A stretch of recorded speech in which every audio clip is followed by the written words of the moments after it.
Hey man, what are you doing? Cut that out! After I cleaned up all the old mussel shells and cleaned his back, Leon decided he wants to do some redecorating of his place today.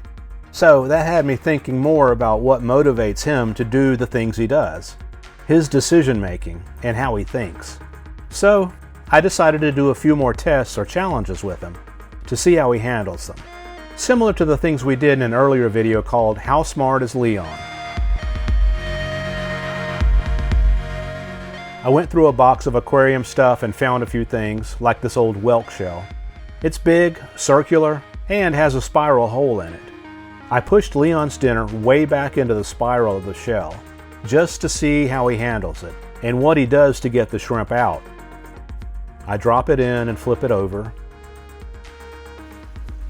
Here he comes.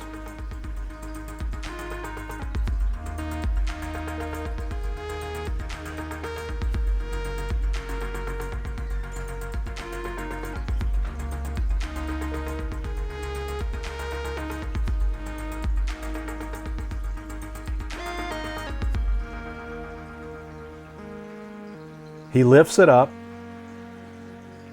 examines it,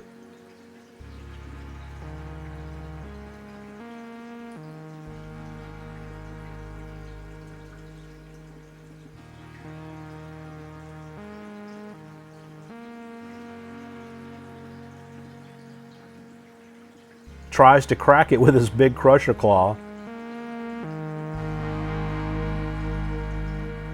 then spins it around a few times to the opening, holds it down with his big claws, then he reaches back in there and pulls his dinner out with his smaller front arms.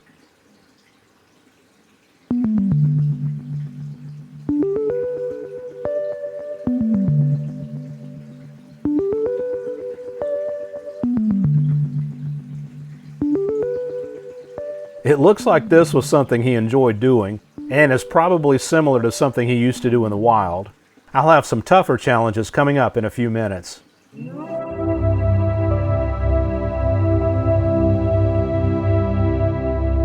The little crab and glass shrimp watch Leon eating. The tiniest crab does too, and they know their food is coming too. The brave glass shrimp zips by already and checks the little crab's mouth for food. The competition is tough. Obviously, when I'm hand feeding the little crab, I'm looking over to the left to see that Leon is still eating his food and not sneaking up behind me to take the crab's food too.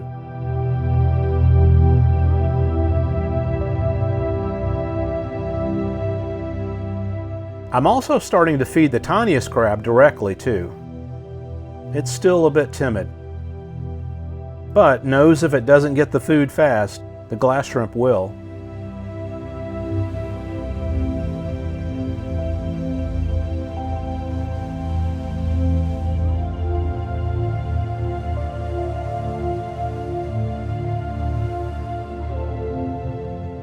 When Leon finishes eating, he cleans his whiskers, a little like a cat, checks the big whelk shell for more food, and pushes it up the hill and sets it on top of the coral rock. There. Apparently, he likes the way that looks. That's where he wants it.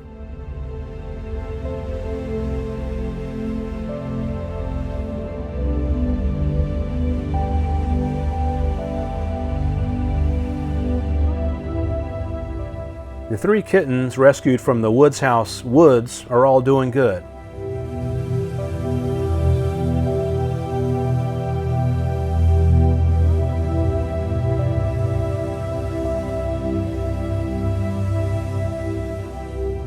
I took them in to be checked out by a vet, 2 males and a female.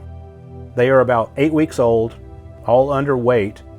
They were dewormed, treated for fleas, and the injured kitten was given a blood test to check for any virus issues. Since they are constantly together, we only tested the injured one, because it's the most likely of the 3 to have had broken skin. They all checked out well, fortunately. No viral issues, no ear mites, and the vet suggested a wait-and-see approach on the kitten with the injured leg. Right now, she says the leg looks solid, but like several of you knowledgeable viewers mentioned, she told me amputation may be the best thing for the long run, so to speak. I tend to like to sit on my hands and observe for a bit and not rush into critical assumptions, so I was happy with that.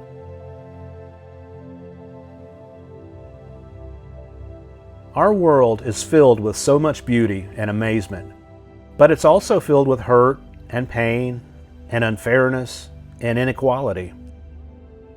We all take our situation, what we're dealt, and we go with it.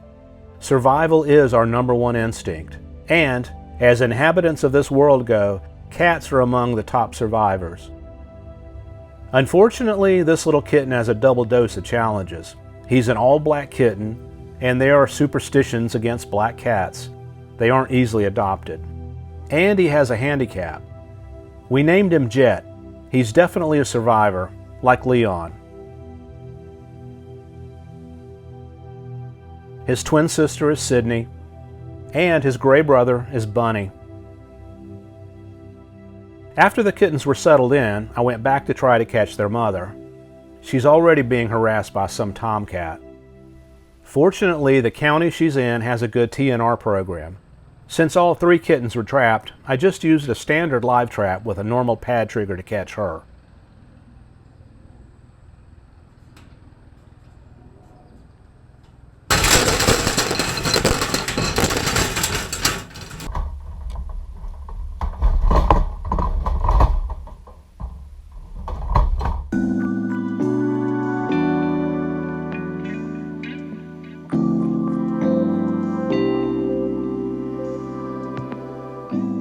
When she calmed down, I took her inside for the night and drove her to the animal shelter the next morning. I had hopes of possibly getting her into an adoption program, but when I got there, the door was covered with notices that the facility was already overcrowded.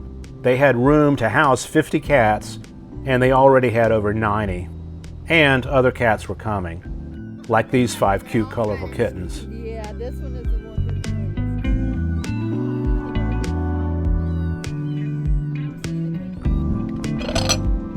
So TNR was a good second option for this feral mother cat. Trap, neuter, release. It doesn't give her a warm, loving home, and there are still a lot of dangers out there in the wild, but at least it stops her from reproducing more feral cats. I picked her up in 2 days and released her back to her woods. This feral mother cat also got a dewormer and a flea treatment with her TNR.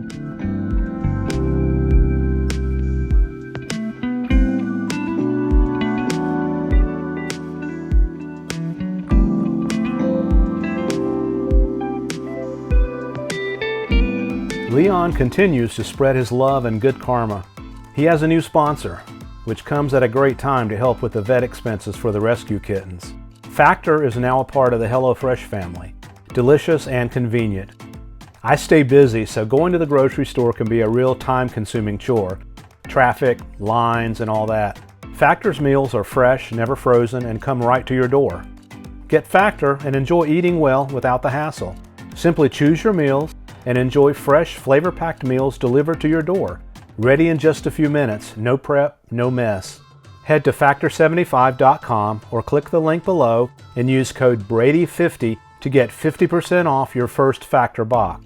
Round out your meal and replenish your snack supply with an assortment of 45+ add-ons to suit various preferences and tastes. Or for an easy wellness boost, try refreshing beverage options like cold-pressed juices, shakes, and smoothies. My opinion is these meals are very well prepared, they're easy, and they're delicious. Head to factor75.com or click the link below and use code BRADY50 to get 50% off your first Factor box. Thank you, Factor, for supporting this channel, Leon, and all the rescue cats.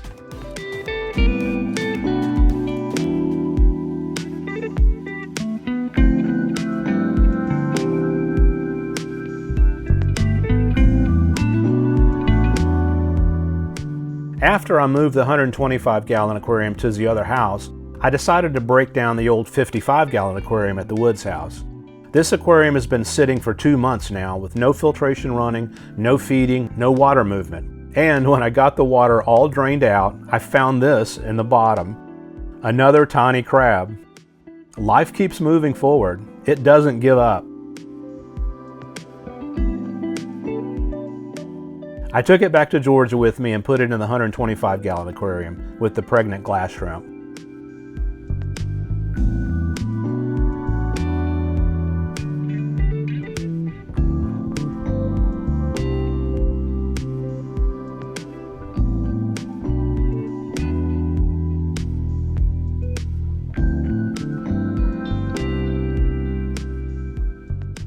I also siliconed some coral pieces together and set them in.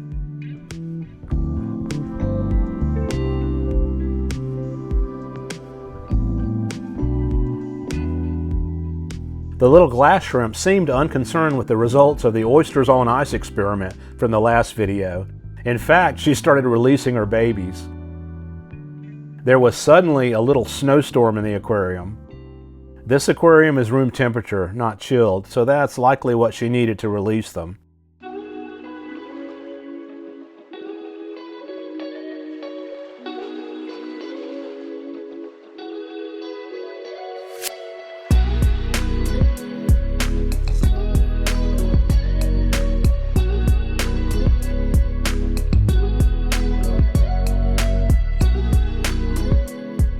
Here she is after releasing all her babies.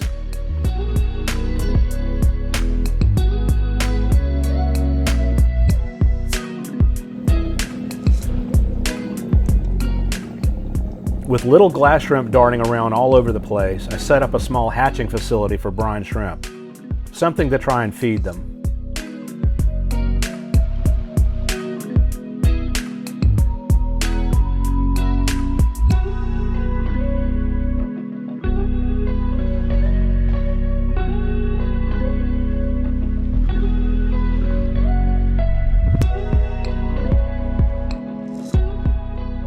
Okay, for Leon's second test, I'm using this piece of PVC pipe.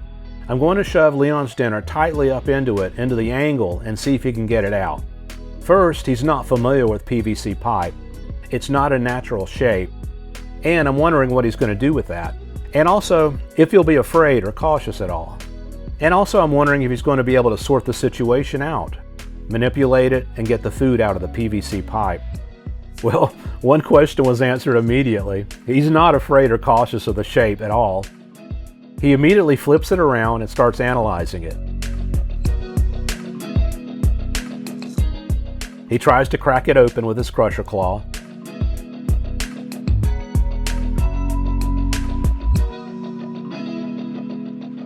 When he sees that isn't going to work, he starts pushing his tiniest fingers into the pipe, grabs the shrimp, and pulls it right out. I'm immediately impressed because I pushed that shrimp tightly into the 90-degree angle. Here you can see the little fingers he used to get the job done. When he finished eating the shrimp, he decided the PVC was junk and he moved it over to the trash pile. I step up the challenge quite a bit for the third test, and I was absolutely not expecting the results. I'm still thinking about it all. We'll get to that one in just a bit.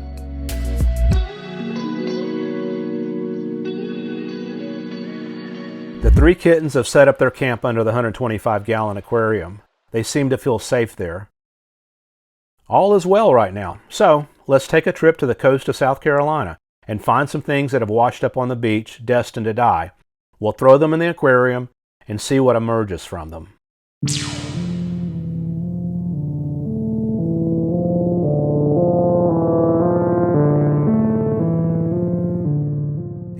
And what's a trip to the coast if you don't stop at the UFO Welcome Center in Bowman, South Carolina? I'm skeptical about Sasquatch or Bigfoot, but I do believe there are aliens among us. Right there is a spaceship as physical proof. Would you fly in this thing? Anywhere you go, give it on. Anywhere you say, anywhere.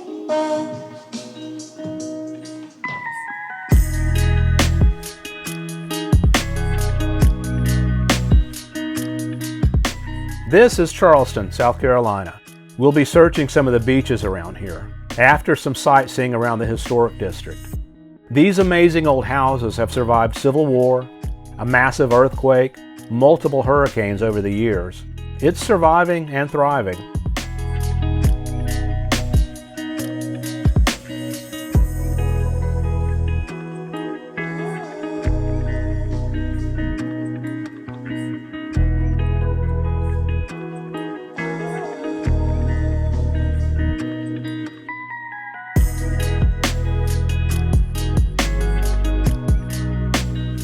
A very beautiful place. Rainbow Row, one of the most photographed streets in Charleston.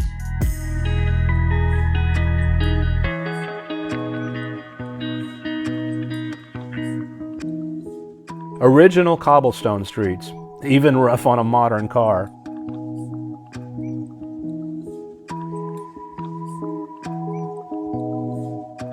The Atlantic Ocean. I'm sure there are thousands of old cannonballs out in that water.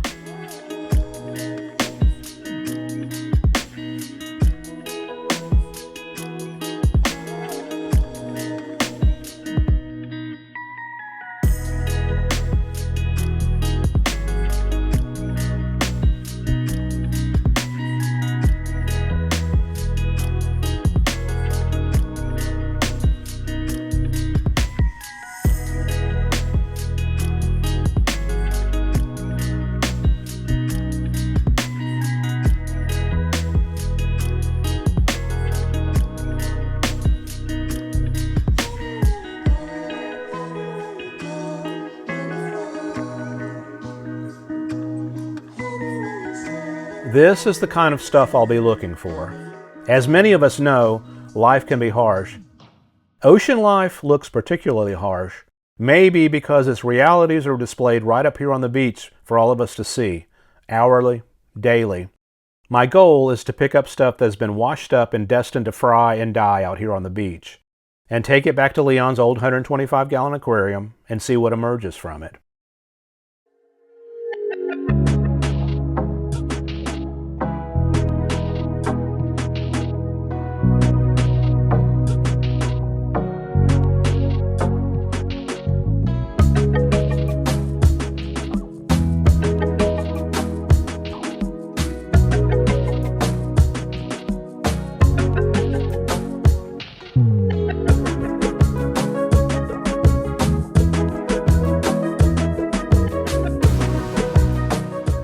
You have to be careful with these whelk shells in this area.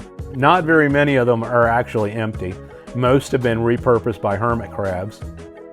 Now I'm thinking about the old abandoned houses we explored in the last few episodes. Too bad humans can't be that efficient.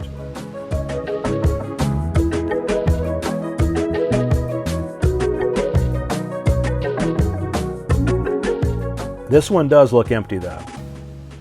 Speaking of houses, this house has been a favorite for years. It was built as a hurricane-proof house.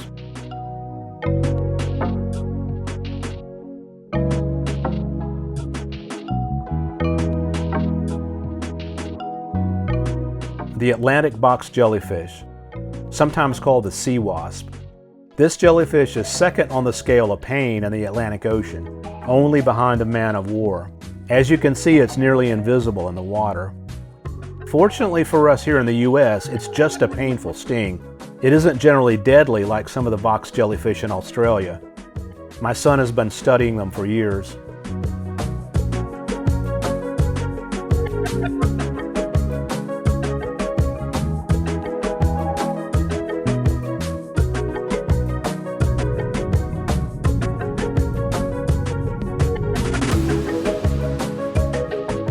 Ah, another vacant one. Not this one, though.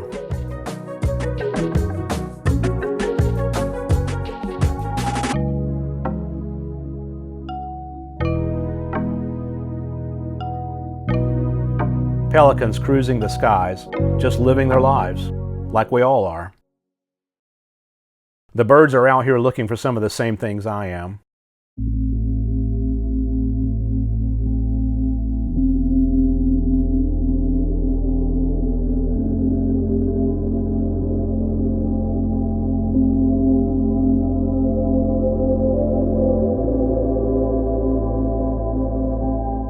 We walk the beaches all day, take a rest, then go back out late at night.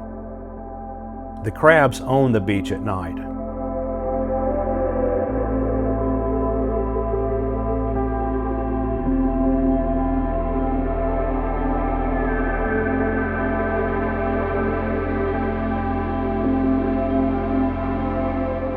Another box jellyfish. My son knows where it's safe to pick them up. He may be immune by now, who knows?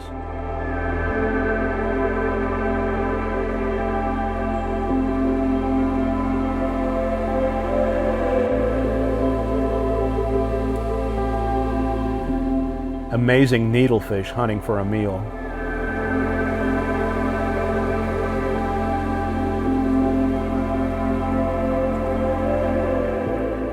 So, after a couple of days of play, I take a few bags of beach finds back to the 125-gallon aquarium. To make sure the bags were well oxygenated for the 5-hour drive back, I just used one of these red oxygen canisters from the hardware store and got a nozzle off eBay. This oxygen bottle has right loosening threads, so the nozzle has to be specifically for oxygen or it won't screw on. It's a good lightweight, inexpensive way to move fish though. I poured some aquarium water into the bags of beach trinkets to acclimate them, then later poured the entire bags into the aquarium.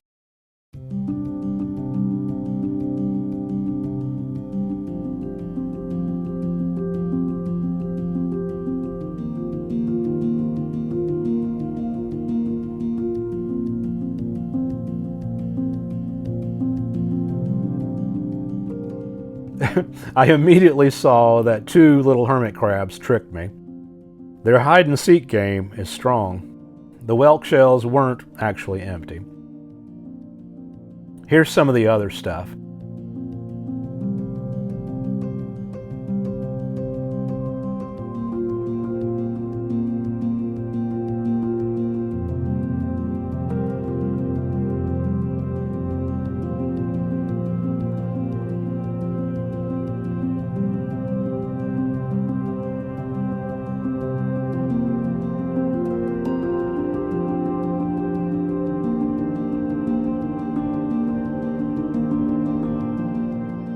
I also netted up some more glass shrimp to be sure this aquarium has plenty of personality.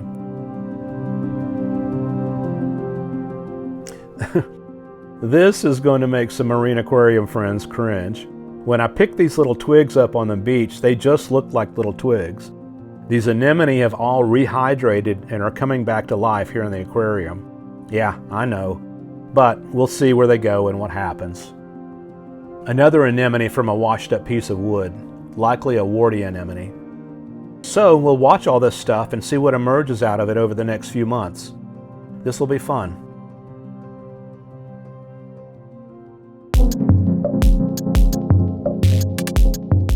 Sydney has found the goldfish aquarium and is absolutely fascinated by it.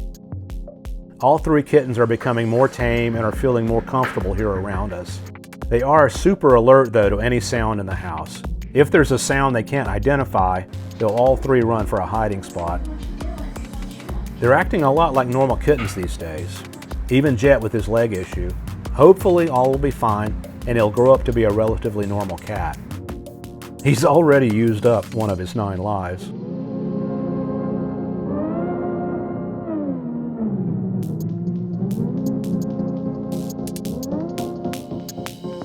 This third test for Leon is an interesting one for sure. I found this contraption at a thrift store. It looks like it used to be part of a juicer or something.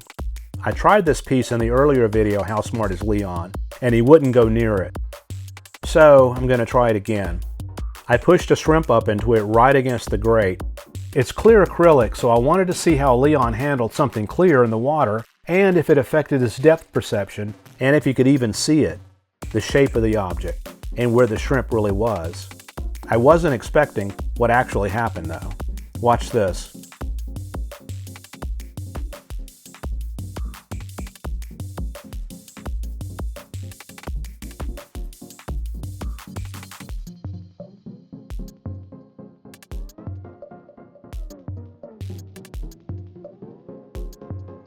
I can tell immediately that he's a little confused by it. Watch his hands and how he fumbles with it.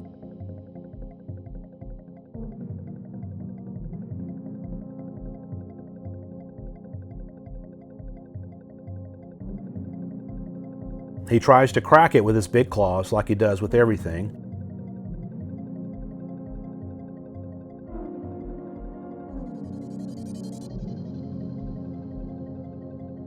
And watch here.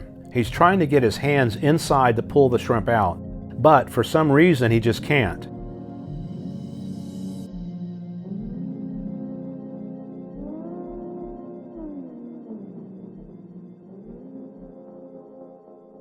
He flips it over to the other side with the grate and tries there. He's going to have to think this one over for a bit.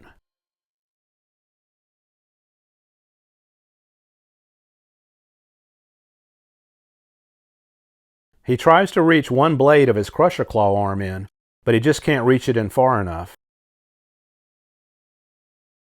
Watch what he does now. He picks it up and tries to throw it completely out of his aquarium.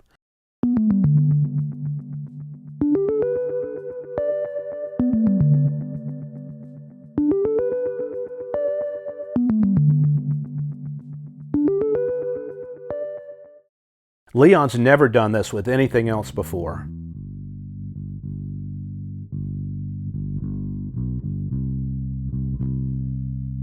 He backs away from it.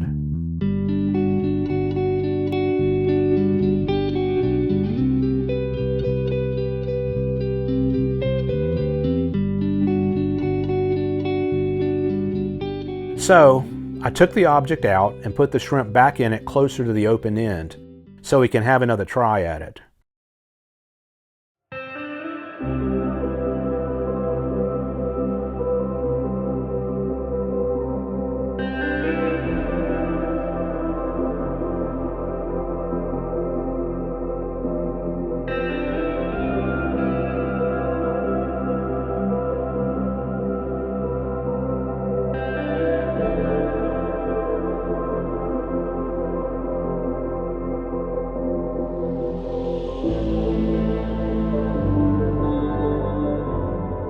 Leon doesn't even try for the shrimp.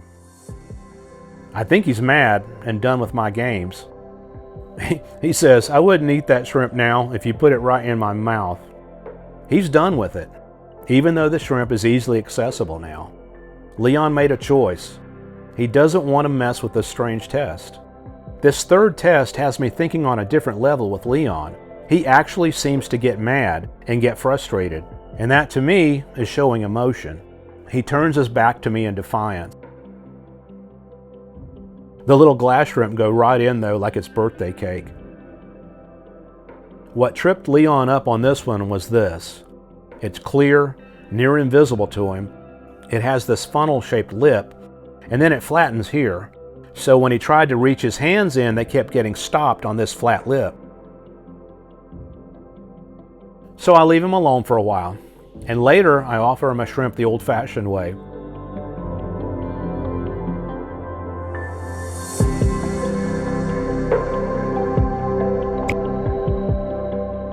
And he takes it.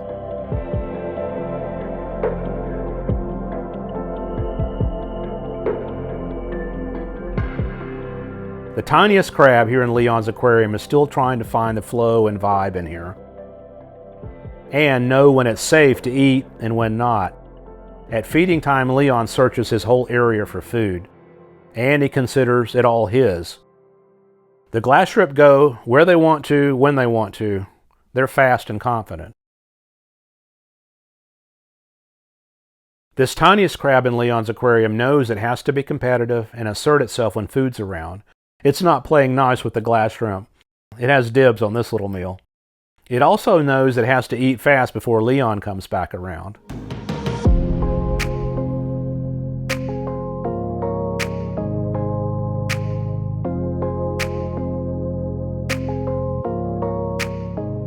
Unfortunately, as I'm finishing up this video, Jet has started having issues with his leg. That was a lot faster than I was expecting. He's losing control of it and isn't able to get around much because of it. We took him back to the vet. Apparently his hip joint has become inflamed now also. So, obviously, yes, the vet has now recommended surgery. We'll have an update on Jet's surgery in the next episode, as well as an update on the Teonard mother cat. And we'll take a close look in the 125-gallon aquarium and see what's emerged from the rubble. If you've enjoyed this video, please like and subscribe, and share it with other friends you think might like meeting Leon and following his journey. Leon did come back and try the acrylic piece a third time later, with a sneak attack when the strange acrylic piece wasn't looking. We've all been there before. We'll see you soon.